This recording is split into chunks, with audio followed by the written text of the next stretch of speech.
श्रीमन्नारायणीयं दशकं 97 त्रैगुण्याद्भिन्नरूपं भवति हि भुवने हीनमध्योत्तमं यद् ज्ञानं श्रद्धा च कर्ता वलतिरिति सुखं कर्म चाहारभेदा त्वत्क्षेत्रत्वन्निषेवादितु यतिह पुनः त्वत्परं तत्तु सर्वं प्राहुर्नैर्गुण्यनिष्ठं तदनु भजनतो मंक्षु सिद्धो भवेयम् त्वय्येव न्यस्तचित्तः सुखमयि विचरन् सर्वचेष्टास्त्वदर्थं त्वद्भक्तैः सेव्यमानान् अपि चरितशरान् आश्रयन् पुण्यदेशान् दस्यौ विप्रे मृगादिशो अपि च सममतेर्मुच्यमानावमान स्पर्धासूयादिदोषः सततमखिल भूतेषु सम्पूजये त्वाम् त्वद्भावो यावदेशो स्फुरति न विशतं तावदेवं ह्युपास्तिं कुर्वन्नैकात्म्यबोधे झटिति विकसति त्वन्मयोऽहं शरेयम् त्वद्धर्मस्यास्य तावत् किमपि न भगवन् प्रस्तुतस्य प्रणाशः तस्मात् सर्वात्मनैव प्रदिच मम विभो भक्तिमार्गं मनोज्ञम् तञ्चैनं भक्तियोगं द्रढयितुमयि मे साध्यमारोग्यमायुः दिष्ट्या तत्रापि सेव्यं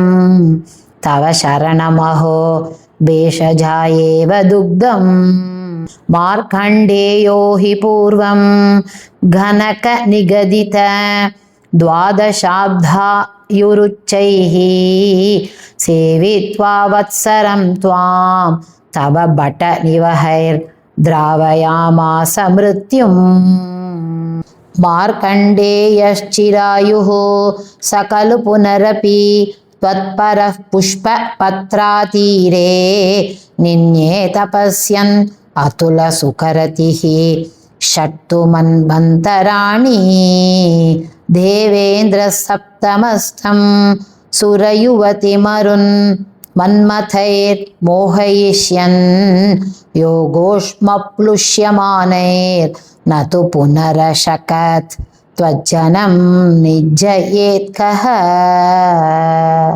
प्रीत्या नारायणाख्यः त्वमत नरसकः प्राप्तवानस्य पार्श्वं तुष्ट्या तोष्टूयमानः स तु विविधवरैर्लोभितो नानुमेने द्रष्टुं मायां त्वदीयं किल पुनरवृणोद् भक्ति दृप्तान्तरात्मा माया दुःखानपिञ्जः तदभिमृगयते नूनमाश्चर्यहेतोः याते त्वय्याशुवाता कुलजलदगलत् तोयपूर्णातिगूर्णत् सप्तार्णो राशिमग्ने जगति सतु जले सम्भ्रमन् वर्षकोटि दीनप्रैक्षिष्टदूरे वटधलशयनं कञ्चिदाश्चर्यबालं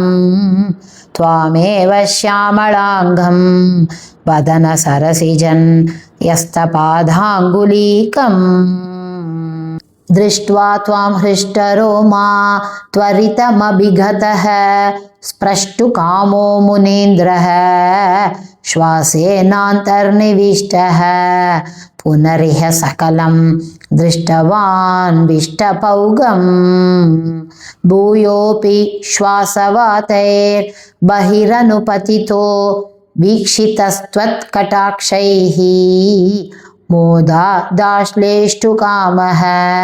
त्वयि पिहिततनौ स्वाश्रमे प्राग्वदासीत्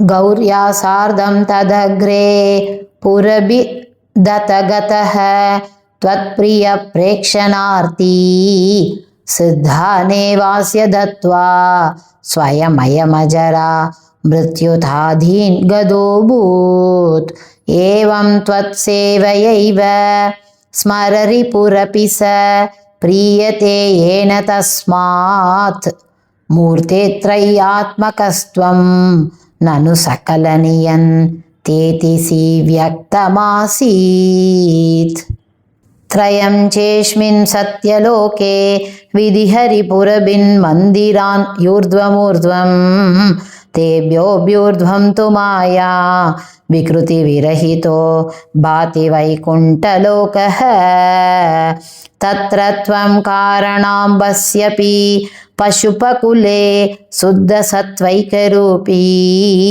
सच्चिद्ब्रह्मा त्वयात्मा पवनपुरपते पाहि मां सर्वरोगात्. శ్రీ హరయే నమః. శ్రీ పొన్ను గురువాయూరప్పనే శరణం. శ్రీ చోటాణిక్కరే భగవతి అమ్మయే శరణం. ఆనంద చిన్మయనే శరణం. నారాయణ అఖిల గురో భగవన్నమస్తే. సర్వత్ర గోవిందనామ సంకీర్తనం. గోవింద గోవింద.